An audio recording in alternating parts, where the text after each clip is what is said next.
Hello, and welcome to the Digital Workspace Works Podcast. I'm Ryan Purvis, your host, supported by our producer Heather Bicknell. In this series, you'll hear stories and opinions from experts in the field, stories from the front lines, the problems they face and how they solve them, the areas they focused on from technology, people and processes, to the approaches they took that will help you to get to the scripts for the digital workspace inner workings.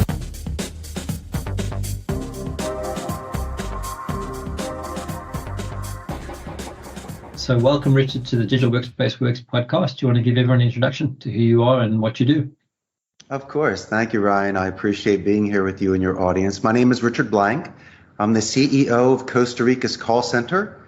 We're a nearshore, dedicated bilingual call center located here in beautiful Central America. Correct.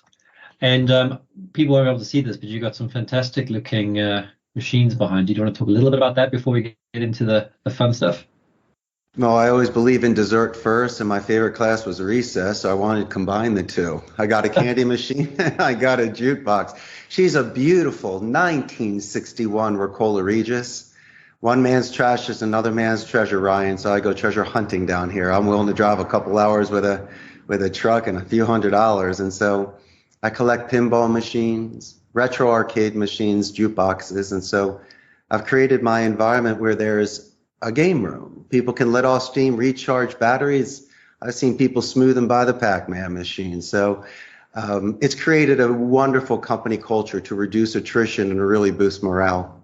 Yeah, and that's important nowadays. With COVID changing the way people work, you need to find a way to keep your good talent.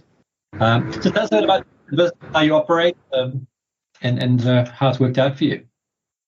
Well, it's interesting because we have different types of accounts here. We have outbound lead generation, appointment setting sales. Clients hire us as well for inbound customer support and omni-channel non-voice support. We'll do chats and emails. I highly recommend still having some sort of medium where clients can communicate with you in a live way. But it's becoming more streamlined. For an example, Ron, I was doing a lot of thinking before coming on the podcast today, and we can talk about my predictive dialer, my server room infrastructure and QA department, and that's fine. That's a digital workspace where we use our infrastructure to work on your soft skills. But when COVID hit, people needed to go home. So they didn't have the internet redundancy, the electricity with the generator and the immediate IT support. We needed to create that VPN. We needed to set up their CPUs. We needed to get them ready. So legally, they have an environment where they can fulfill the need of the client and the labor law, but they're also able to communicate with IT, have the support that they need, and so we don't miss a beat. And there weren't many shenanigans. People just weren't accustomed to the isolation, and call centers, you feed off of energy. So imagine working out at the home gym compared to being with your buddy Ryan, putting up 4 more reps. And so we made that, and Zoom assisted us with speaking with the agents and motivating them. But my man, it was almost like a print compared to a painting. There's a big difference between seeing live theater compared to seeing a movie. And there's benefits of both, but we were able to adapt, which was important, because if we didn't, we'd sink. Yeah, agreed. And what are you guys doing now? Are you back in the call centers, or are you still working sort of hybrid, or how have you? It's really a seller's market. So the agents have so much leverage now. If they can show the metrics, be consistent in regards to going to work and putting in the hours, they pretty much can call the shots. And I've seen that a lot of the resumes that are coming in, people don't want to come. Now, I don't blame them. Some individuals live very far away, and there might be some other options out there. But I try to at least establish a foundation relationship where if you come in for the training, maybe have a pizza with us, play some pinball to get to know you, then there's a very good chance we can anchor and bridge from there. If not, it's just another virtual agent that, just like in Machiavelli's The Prince, it's a mercenary. They'll just jump ship to someone that pays them more money. I'm hoping that we're competitive, but the self-reliance and self-confidence and the experience that they get here and being treated with that dignity, Ryan, might be the sort of thing that could give me long-term stability in agents here. Yeah. And your clients, are they mostly in your time zone, or are you working across multiple time zones beyond sort of the Americas? Great question. Majority of my clients are United States, Canada, some in Central America, and a little bit in Europe. But the proxemics to the United States makes it great for Costa Ricans. And plus, since we're near shore compared to offshore, a lot of my clients will fly into Costa Rica on direct flights. It's just a couple hours. And remember, the weather here is great. But it's interesting. Companies such as HP, Amazon, Intel, and Oracle are here. So the labor force and the skill set seems to be of a superior grade because there's an enormous amount of investments that are made here. Yeah, I can imagine. I mean, it's a place I've always wanted to go to, and I'll let you know if I ever get there. We'll do our second podcast here. Yeah. I'll take you up on that. I like how you put that in there, Ryan. Well done, my man. Yeah, Well done. I've planned these things. I've planned long in advance. And I'm curious, with you being near shore, how has that, obviously, where I'm in sort of Africa, Europe, we do a lot with the Asia side, not the South America side, North America side. I mean, obviously a lot of North America, but what I'm saying is, I was talking to someone about a Brazilian development team. I hadn't even thought about Brazil for software development, which was very naive of me. Do you find that because you're close to the big brother, the Canadas and the US, that you get good clients that are prepared for a near-shore call center? I don't know if my question makes sense, but maybe it does actually. A lot of people have had positive and negative experiences offshore. The price is extremely enticing. I mean, you could get it for a fraction of our cost. But then again, you are paying for a government that's democratic here, so there is a stable government. Also, our infrastructure, our neutral accents. But besides that, let's just say I have a niche market. I have a mom and pop. I'm 150 strong. I'm not thousands. So the sort of companies that choose me, ones from 1 seat up to 100 seats, they like the fact I'm from Philadelphia originally. I've moved here. I've been here for more than 2 decades. I've been in the industry. And I'm a straight shooter. I like to talk about metrics. I like to give my experience of other verticals. And from an educated point of view, they make a decision. By default, I lose them on price. But you were mentioning Brazil earlier. And yes, there's a lot of agents that are trilingual, and there's even Chinese speakers here. Now, Ryan, I only choose accounts, that I feel ethically comfortable with because it's a strict Catholic country. We don't do sports books, casinos, stocks, pharmacies, or sweepstakes. But I also don't want a rogue agent. I don't want somebody on the phone using profanity or not representing your company or mine in the best light. So I could only choose campaigns for English and Spanish. Yeah. And if random a call comes up that's Portuguese and the agent does speak one, you can't help that. But I want to be able to quality control and listen and understand it. I need that sort of relationship with that client. But I need them also to understand the labor laws, and sometimes their company culture, let's say in New York, might be a little more aggressive, while we prefer something more assertive. So profanity might not be at the right moment. Maybe writing to me in bold does not make its point. And sometimes overzealous supervisors that try to motivate you might just lower the morale. And so we have to be very careful to introduce this beautiful, peaceful Pura Vida culture and to see if it is a good fit. And so that's what I try to do with these clients that we entertain. Great. And tell me how it works. You've got a client, they want you to do their whatever it is. Do you use their technology? Do you have your own technology that you tie up with theirs? I mean, how do you protect data and that sort of thing? Depends if it's a pilot project or if they have something that's in place and I can plug and play. Definitely we send out a pre-launch checklist prior to any sort of contracts. So if anything of nothing, just inadvertently, I can educate them if they're prospecting other call centers, what sort of questions to ask. Because it's not you. I'd love to earn your business. I just got to make sure that you have all your ducks in a row. And so my floor manager will send out a list in regards to onboarding and scripts. IT guy will touch base in regards to connectivity, server room, any sort of reporting.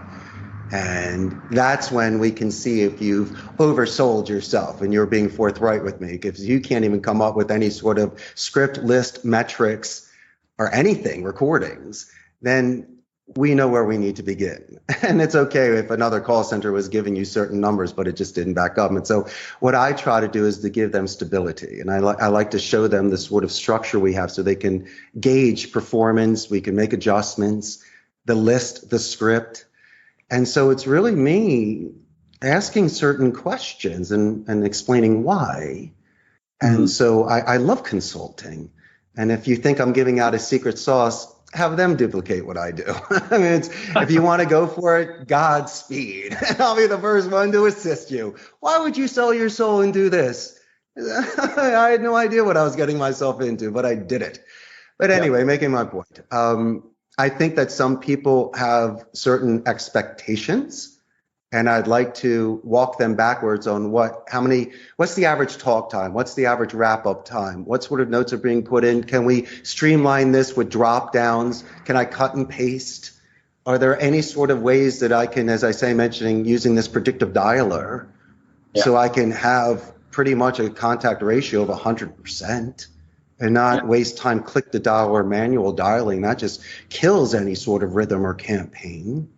Yeah. And there are so many suggestions I can make to shave the fat and streamline, but the agent needs to be prepared for this, Ryan.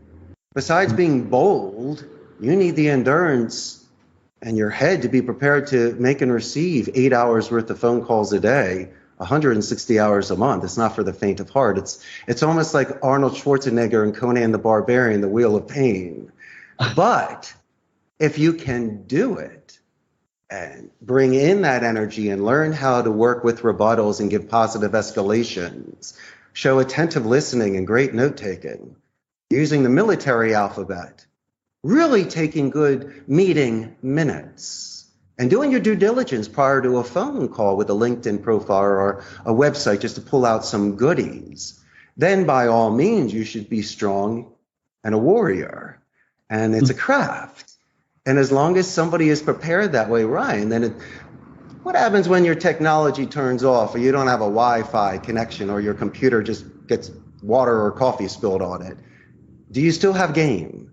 Are you still capable of having a conversation and closing and listening and building that relationship without anything that is digital? So I think, my good friend, you need to combine the two, kind of like RoboCop. All right? Don't depend on one. And don't rely on the other. But use them both to make your paintings. Mm-hmm. Yeah, no, I think you're spot on. I mean, and it's funny you mentioned the sort of analog world of doing things. You can see it often when you go to we were catching a flight the other day, and there was a power outage, which is very common in South Africa at the moment, and you could see who knew how the thing should work, because they could automatically go to a manual process where they just, took down people's names and whatever else they needed and carried on processing people. And those that were so reliant on the system, and if the system wasn't there, they didn't know what to do, and they were lost. And that's a big problem in sort of how people are in jobs right now, because they rely so much on the technology to tell them what to do. So I appreciate your comment in that respect. You mentioned when we had our pre-call, and I'm trying to remember what you called it. It was with the sort of smiley face boomerang. Yes, you got talking about my famous buffer boomerang technique. Yes. Can you see that? I can see it, and we will describe it for those who can't see it. So you've got a circle that has a line that runs like a hammock, and it goes back up to a triangle, and before that triangle there's two parallel lines that run below the triangle, and inside the circle and the boomerang is a -2 and a +2, and the -2 is the buffer and the boomerang is the +2. A buffer boomerang technique. You were mentioning at the airport the other day when the system went down. Well, Ryan, the best thing to do when there's fire is to stop, drop, and roll. Stop what you're doing, drop the negativity, and see if you can roll on and do something different. The first thing to do is adjust the tone, because if you don't have balance or center, you're not getting out of the building alive. That's number one, okay? And so the buffer boomerang is just readjusting tones. For an example, you call a company, and what I like to do is I like to do a company name spike prior to an introduction because I'm using my anonymity, and the first 3 seconds of my speech is something that sounds familiar to them, then I'll say, hey, how's the Digital Workspace Works doing today? And naturally, you will say, we're doing great, compared to asking how Ryan's doing or to speak to Ryan. So I'm not anonymous the whole call because that's shady, but I can mystery shop you for the first 3 seconds and pretend like I've been there. So it reduces a defense from, let's say, to a 10 to a 6. So naturally, I've gotten your interest. You'll ask me who I am. Depending on what the tone is, and sometimes it's negative because people are just in a trance. What is your name? So I would capture that negative tone. And I would say, Ryan, that's an excellent question. My name is Richard Blank. I would capture the negativity, name drop you, let you know it's a great question. Glad you brought it up. So glad we're talking about it. Repeating the question to show active listening and sending it back positive. And you can readjust tones and paces that way. And so if you're going to do a micro expression read, you can do it visually, and people talk about object and self-adapting and facial expressions. Fine, so be it. But what about over the phone when it's sight unseen? These are phonetic micro expression reading tell signs. And so the only way to read you is to have a neutral sort of area so I can see inconsistencies. So you don't know me, I don't know you. And in the beginning, you're yelling at me because you just got 10 phone calls. I got to let you know, I love the Digital Workspace Works. I'm your biggest fan. So calm down. And also, Ryan, let's make you smile. And then guess what happens, Ryan? You pass me to Mr. Jones. Ooh, the big boss. But prior to the transfer, I'm going to say, hey, Ryan, I just got to let you know you were great. And when I speak to Mr. Jones, I'm going to let him know. That's a verbal positive escalation. So, of course, you're going to transfer me. So then Mr. Jones answers the call. And of course, I'm going to say, hey, Mr. Jones, I got to let you know Ryan's the greatest. You don't even know who I am. And I'm giving him the gift. And you gave me the pass to pitch Jones anyway. So you think he's waiting for a telemarketing call at a 10 defense. Now he's at like a 2. I haven't even said the name of your company yet in a great way. Might as well put him down to a 1.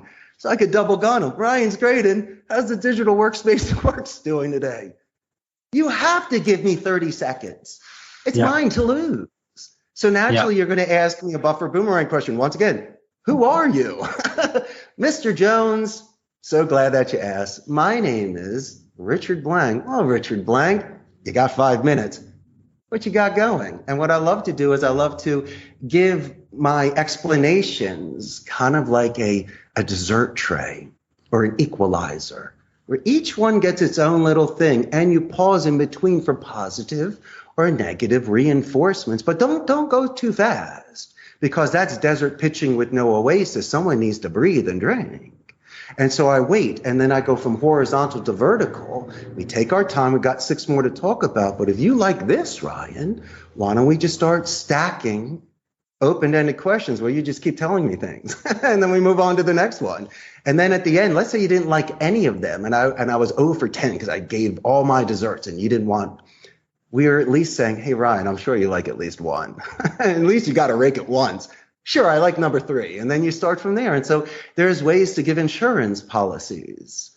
And at the end, military alphabet is essential because people have exotic names. You don't want emails bouncing back. A lot of people served in the military. So it's another way to anchor with somebody. If a dog's barking in the background, instead of saying, put your dog away, I can let you know, I love dogs. Oh, by the way, Ryan, what's your dog's name? What's breed?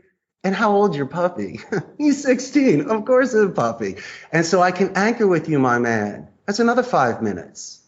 Yeah. That's another 5 minutes. And then at the end of the call, you're calling me Richie, and we're setting up follow-up calls. I call the company back. Ryan answers again, thanks me for the positive escalation that I said, tells me a couple more goodies about Mr. Jones. And you wonder why I get these accounts. Because I don't force a fit. And I don't pretend like I sent you an email that you saw. And I don't try to squeeze by Ryan. You don't squeeze by Ryan. You let Ryan know that I'm happy to be there. I'm showing you my best. And if I can gain your past the pitch, I don't need your digital workforce. I have that relationship. And then from there, we can build it together. And so that's what we do, my man. We go very, very old school. I just use the medium of due diligence, the internet, and a phone call to make that relationship. But the rest is still natural. Mm-hmm. Yeah, it's interesting because I when I was growing up, used to work at for my sister, she used to run a convention called the National Secretaries Convention. And, used to talk to all the EAs and the secretaries and all that stuff. And once you got to know them, you just had the connection to the next person straight away. And it was always that, they would tell you exactly, how they would know when someone spoke to them, instinctively, this is not someone that needs to get through. And, through that, you learn what you've just said, all these things about recognizing them, because a lot of people don't recognize the person answering the phone, usually because they know it's not the person they want to speak to, if they're trying to cold calling and that sort of stuff. So I'm glad you explained that, because if I think, as you're talking about all these people that phone us, and you get them all the time, trying to sell you something, and how bad they are at it, and it's all those things, they're not even trying to connect with you, and they say, I sent you an email last week, like, I've got 500 emails that I haven't read. Which one was it? That's not the way you're already losing the battle before you start. Well, you don't have time to go out for a 3-hour lunch. So what can I do? At least in the first 30 seconds, I made nice. I said the name of your company well. I properly introduced myself. I complimented you, Ryan, and I was going to let you know you were great. I'll do that 160 times a day. So at least these are good arrows that I'm throwing out there. And then secondly, if you're going to leave a voicemail or do an email prospecting, as I mentioned, a due diligence, don't just call me sir. Talk about my pinball machines, 15 years in business from Philadelphia. At least you'll get my attention now. You got a shot at it. No one's going to hand it to you, and no one bats 1,000. But my goodness gracious, go from half court to foul line percentages, and you just do it by just a second's worth of due diligence or active now concentration. That's it, Ryan. And I think your techniques are replicable to someone in business. Just networking with their peers, even. You've got to. Let me ask you a question. Are we compromising ethics or values or morals? Did I teach someone to lie? No. I just asked you to be a little more assertive in regards to saying the name of a company and being nice to Ryan. But some people are too cool for that. They don't have that personality with a stranger. Well, Ryan, strangers are friends you haven't met yet, and you keep talking about these individuals, these amazing people that assisted you along your way, that lent a hand. They're the greatest. They're the ones that have been with the companies for decades.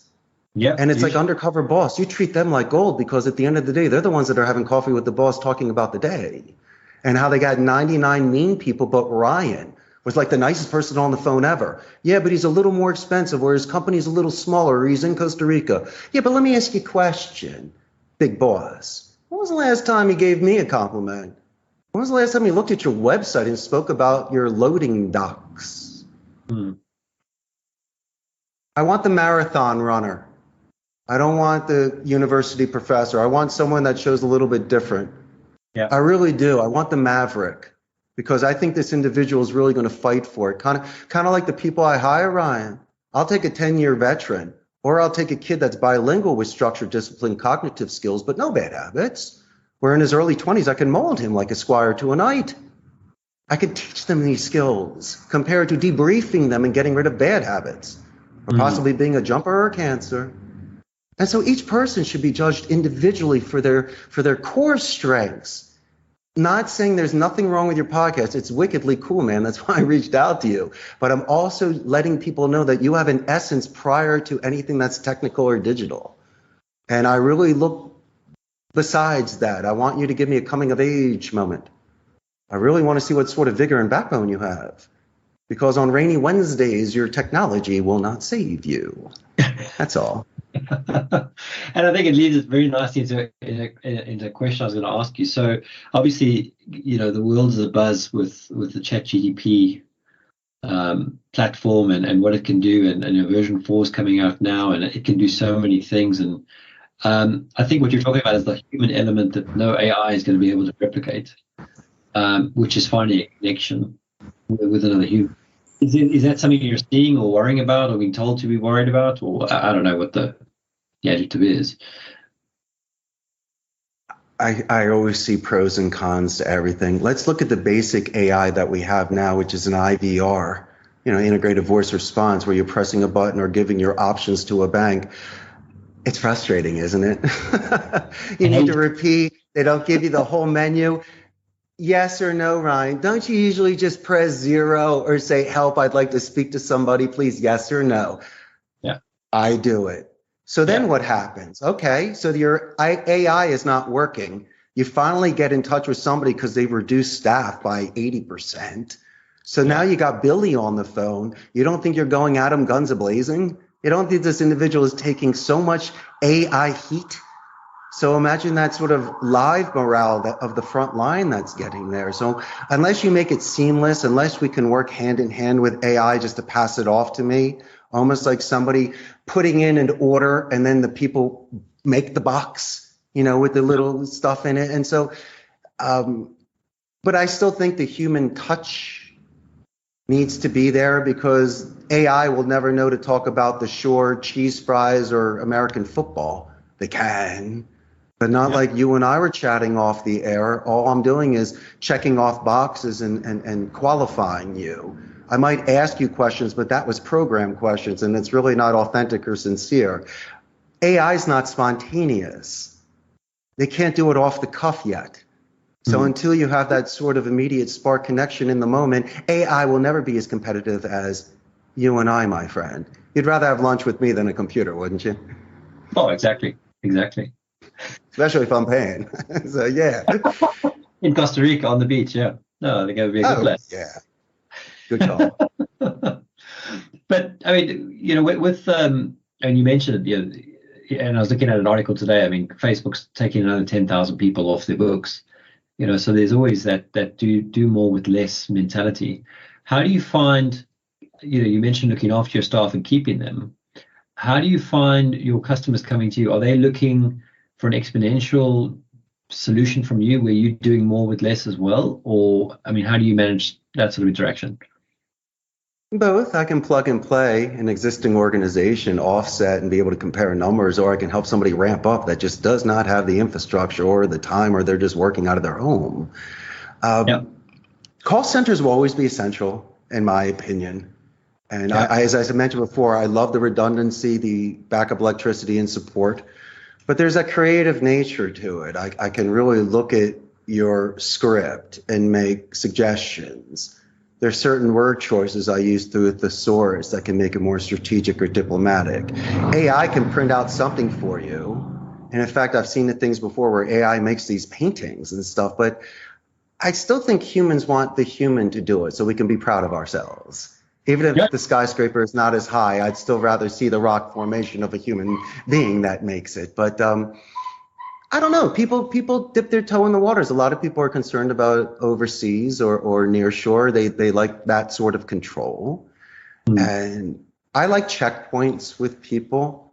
I got to make sure off the bat this is what they're looking for. If they're looking to do something gray area, shady, and have me as their cover, I'm not going to be their fall guy. This is not the Maltese Falcon. But I want to make sure that the agents feel comfortable with what they're offering them. So they choose it, and we can be very competitive with labor force, and they can go home and tell their parents what they do for a living. So as much as I want all the accounts in the world, I have to be exceptionally selective, because if nobody shows up here, we have no agents. And so it's really just about getting to know one another. And as I say before, if they're being facetious with me or giving me unrealistic metrics, I can almost break it down with them in a certain way to where I don't embarrass them. I will really use my own examples to let him know that you're in my wheelhouse a little bit, and that's okay, because I know that you're calling and you want to give me your 7 seats. I really want them. But here's the thing. You got to make sure that you're straight with me, because I don't need you yelling and screaming on a Wednesday morning before I get on a podcast. Yeah, no, I understand that. And I was thinking, you made a comment about spending the time in the call. Now, my sort of loose knowledge of your environment is that everything is throughput based. Trying to do a certain amount of calls per hour, a certain amount of, as you said, almost tick box exercises. But it sounded like you almost give your guys a bit more freedom to build the relationship with the person they speak. Is that an approach? There is always structure to a call. You have an introduction, body, conclusion, and I need to make sure either you qualify or get the appointment, the sale, or retain the client. So there is really, if you think about it, there are islands, and it's just you and I deciding where we want to put the bridge and what type of bridge it is. And I mentioned before, you can use tips and tricks to try to connect with your company, but the strongest bridges and the real connections are that spontaneous dog barking. Are you mentioning that you're a baseball fan? Or I don't know, but this is what I do know. Someone starts mentioning pinball machines with me and they really know the topic. My credit card's almost at the ready and I'm dying to do business with you. I will find a way to work with you. Why? Because you're cool. And I like where we're starting. And maybe through that medium, we can discuss things through pinball.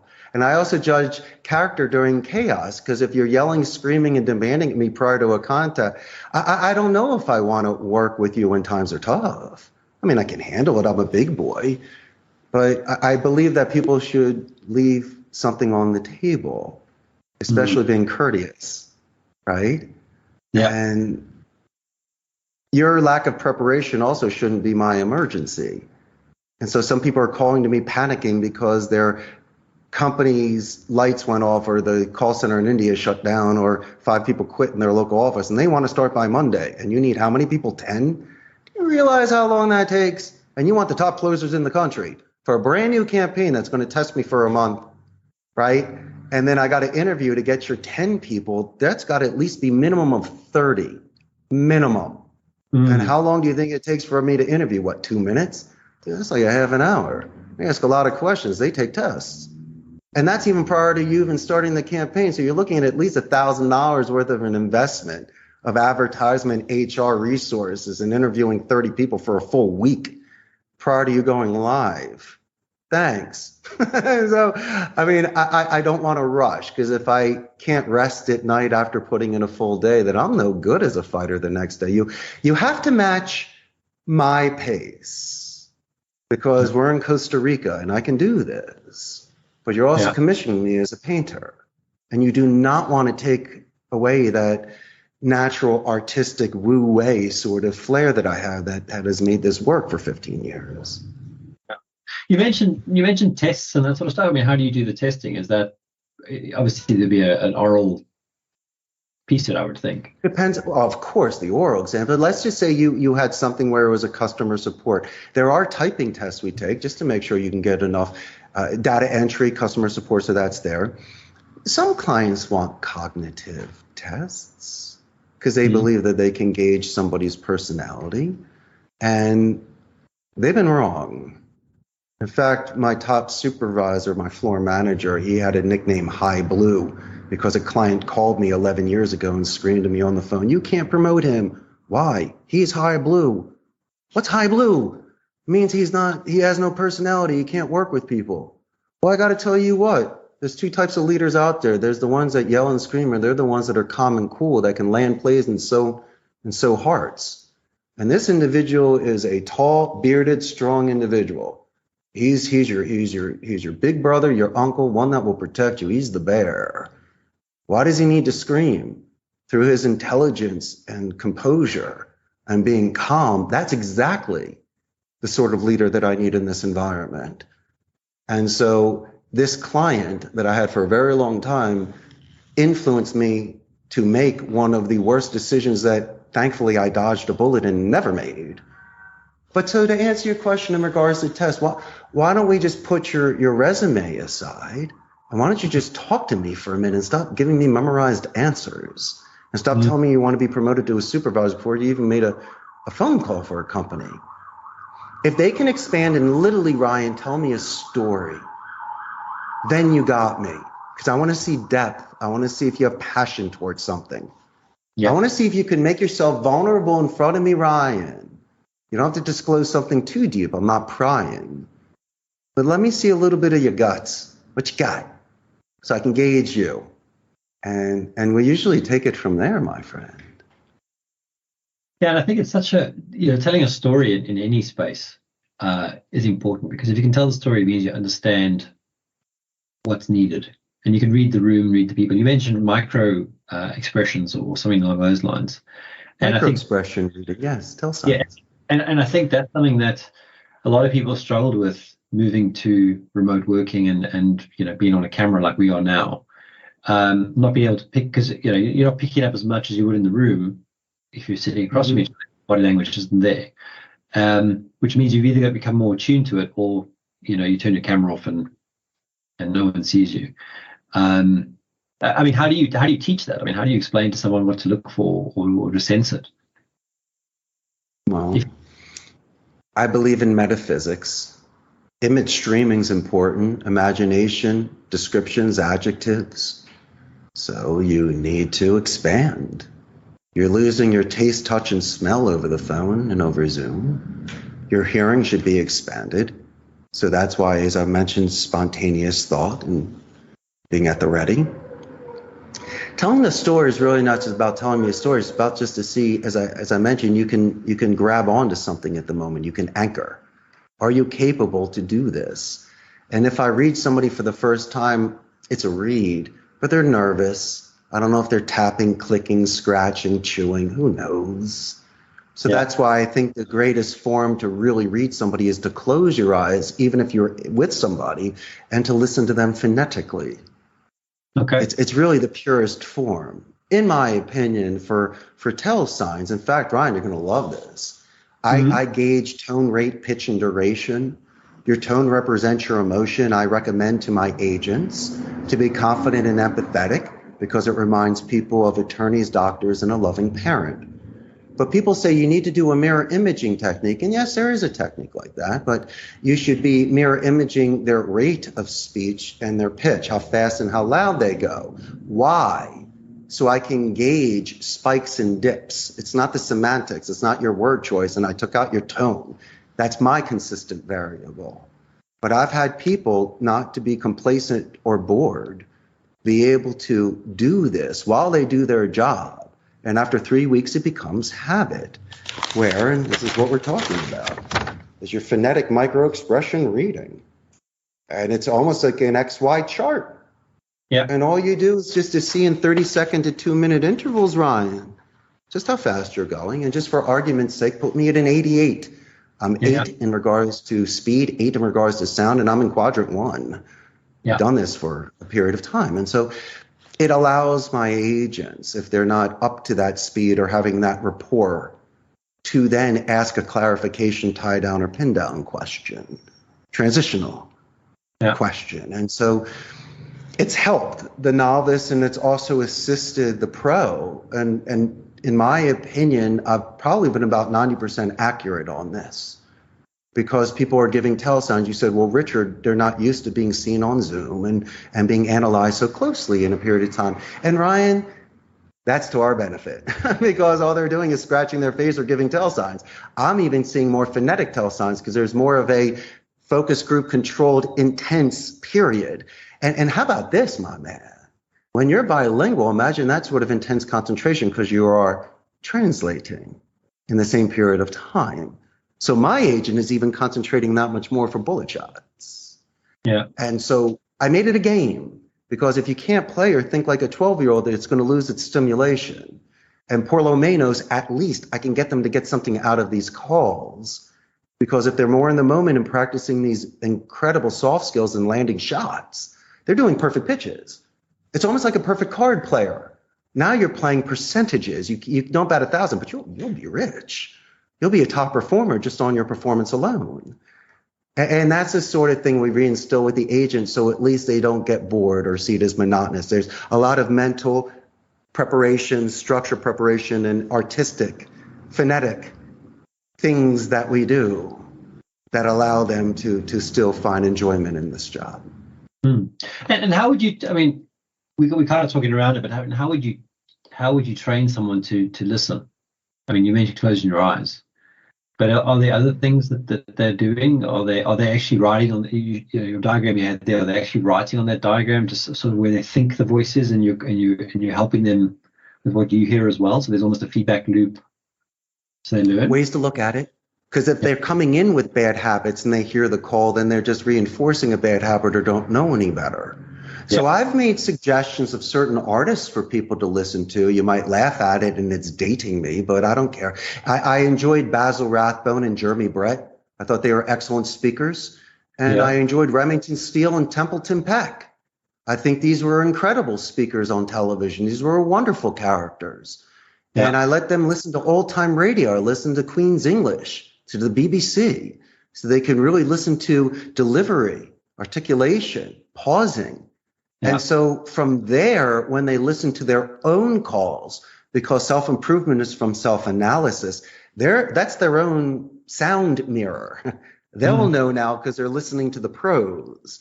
Now, we can't imitate Basil Rathbone, but we can obviously see how they enunciate and what they do. And that's very nice.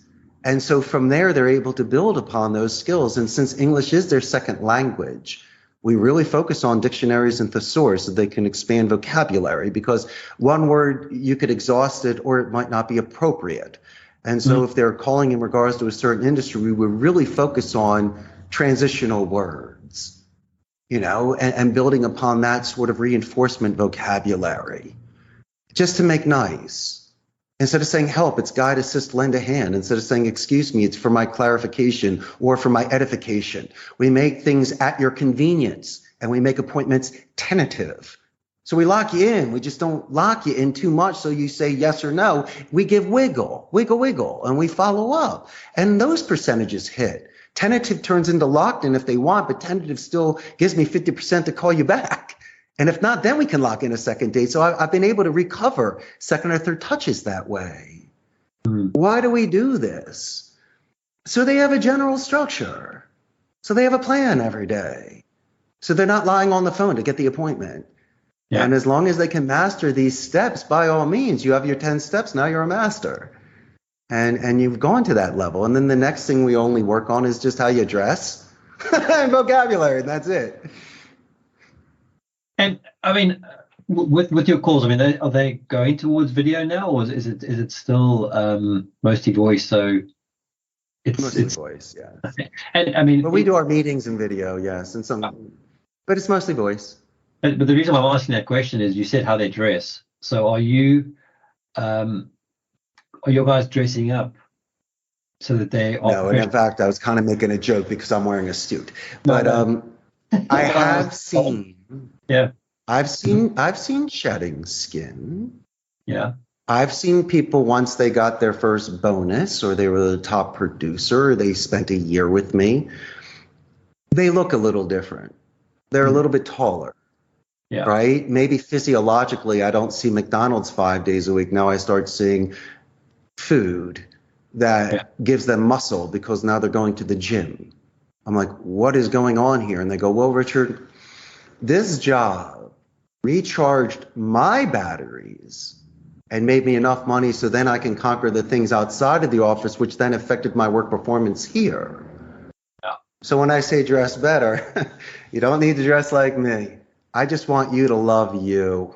And if you're treating yourself well and you're rewarding yourself for your hard work, I think it's fantastic. And I'll be the first person to go downstairs and tell Ryan's mother how amazing you are, because I know that's a gift that keeps on giving as well.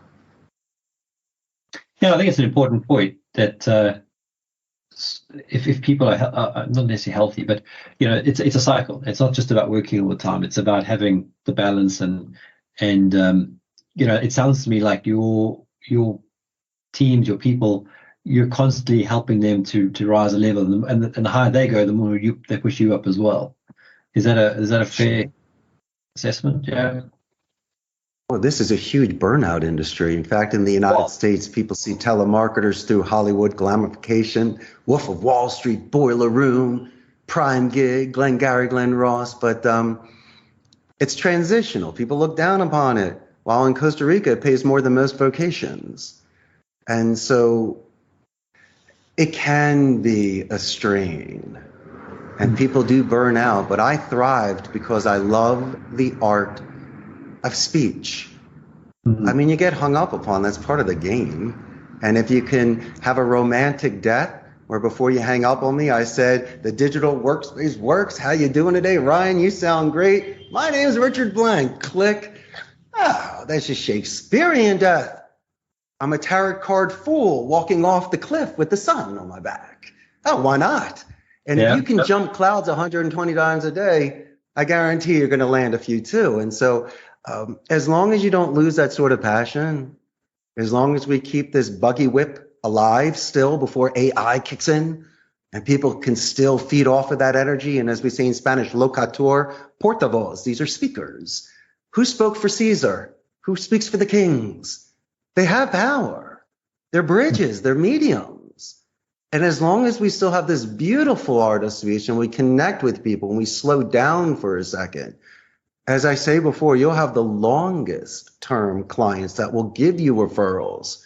They're not going anywhere. And what's going to happen is you can upsell them, or if worse comes to worse, they might even give you not an exit interview, but on the DL, they might make suggestions on what you're doing because you're messing up a little bit. Those are the clients that love the kitchen. They don't want you to close. They know the owner. They just got to let you know you're putting too much salt on, or you're not putting enough cheese on the burger. That's what you need to do. And put your ego aside, because a lot of owners have this leverage. All they want to do is make people afraid of you and fire you. While Ryan, all I want to do is delegate and promote you. I mean, that's the difference. And I'm also humble, man. I'm a guest in this country. This should have never happened. This was a 1 in a million shot. And so I needed an IT director, human resources director, accountants, attorneys, supervisors. I couldn't do it all on my own.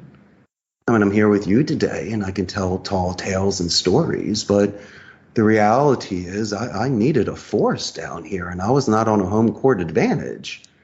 So my wife and I started this company together. I might be the owner. She's the boss. Grace Bourbon rocks. And so a lot of your entrepreneurs, business owners, or people that are wanting to put their toe in the water and hat in the ring, be very conservative with your money, act your wage, work at a certain pace that's comfortable for you so you don't overextend yourself. And if you can do these things and just be happy with the little bit that you have, that spark can eventually turn into an inferno. Just be happy with the creation of something, the genesis of it, or even your excitement of doing something, because that sort of momentum is very positive. It's very healthy. And sometimes dreamers do walk alone. And come on, Ryan, you know about forced marches. It's not a death march. It's a forced march. And sometimes we got to do it. And the fact that we're talking about it here today is a testament to our two individual journeys and what got us here today, No, exactly. I mean, a lot of things you said resonate. I was thinking about the energy thing. You can have good meetings, bad meetings, and you need to, Afrikaans say, from South Africa, but you rip yourself right. So you can go to the next meeting without carrying the legacy of the other meeting that didn't go so well. And then your other point is you can't do it on your own. And I think that ability to connect with other people so that you can do something is huge. And staying humble is hard. I think a lot of people, especially working from home by themselves, forget about how the people, on the other side of the phone or the other side of the screen feel because they don't see them after the meeting. So you kind of, you create your own image as opposed to seeing the real image, if you get where I'm going with that. Of course, the worst thing to do is to compromise your ethics so you can't look at yourself in the mirror. I'm going to share a secret with you. The moment that I had to shave my hair because I hated the clown crown, that's when I really had to be humble. Oh man, I feel great now. You can't tease me on anything. It's almost like Eminem in 3 Mile. I took away all your rhetoric. But listen, you could be the meanest boss in town, and if no one shows up the next day, good for you. People have options out there. And besides a paycheck, and you don't need a low ball either, they are looking for an environment so they can grow, or they're looking for dignity, or they're looking for a mentor. I'll give you another great example. I got a kid here that's got so much talent, but he's so hyper. And so what I wanted to do was to isolate this individual. Not that he wasn't doing something wrong. I mean, but you can't do this in between every phone call. It's like a red light. Why are you isolating me? Well, then why do artists go away to write a book? Why does the warrior go to the mountain to learn their craft and then come back? I go, sometimes the genius, the mad scientist needs that sort of isolation so they can harness all of their energy. And he's like, yeah, you're not in trouble. Come on, it's your boss putting you there. And you're by the window too, so stop crying. So anyway, and then the next thing you know, the numbers double. He just made twice the amount of calls, did twice the amount, and goes, Richard, you were right. No one before my other jobs thought about isolating me. I go, because you never had a real mentor. The child would think you're being punished and in the corner. But the genius would realize someone's investing in me. And maybe they see something I don't see. And if I can put away my impulse control and look at it as an adult, then maybe I can grow from this. This was not a dunce moment. This was a Francis Ford Coppola Black Stallion moment where I needed to teach this incredible, strong structure, how to run a track. Yeah. And look what happened. Top producer in one day just for sitting still by himself. And so those are the little things that I try to do just to see if I can get the best out of somebody. That's all. Yep. No, it sounds wonderful. And I love all your references and analogies. And I mean, I'm assuming you're a big reader. Watch a lot of movies. It's paying off now. No, it is what it is. But they're great because you tie the points up really well. Is there anything that you want to share with the audience to get in contact with you maybe or as a follow-up? No, thanks, Ron. I appreciate that. I think your audience should buy a first-class plane ticket and fly down here to Costa Rica and come visit me. That's number one. But I have an extremely large Facebook fan page of about 111,000 local Costa Rican ticos. It will, once this goes live, you have new fans. But it will give your audience a really good grasp of the business process outsourcing in Central America. I did mention some bullet points. We are north of Panama, south of Nicaragua, but Costa Rica is really known for our ecotourism and medical tourism. It's a beautiful country, and it's a wonderful lifestyle. And if I can capture that and mix that with my Philly and Ryan and making our phone calls, man, we got one of the best dishes in town. And so I think on your next podcast, when you come visit me and we have it on the beach, it'll be awesome. So I'm really looking forward to it. And Ryan, I can't thank you enough. I really had a great time with you and your audience today. It was a great chat. I'm so glad that you reached out. The website that people should go to, sorry, I don't think I asked that in the beginning. Where should they go look up your company? Costa Rica's callcenter.com. Cool, great stuff. Super. You just got to take out the apostrophe. That was brazen enough. That's great. Thanks very much. Thank you for listening to today's episode. Heather Bicknell is our producer and editor. Thank you, Heather, for your hard work on this episode. Please subscribe to the series and rate us on iTunes or the Google Play Store. Follow us on Twitter at the DWW Podcast. The show notes and transcripts will be available on the website www.digitalworkspace.works. Please also visit our website www.digitalworkspace.works and subscribe to our newsletter. And lastly, if you found this episode useful, please share with your friends or colleagues.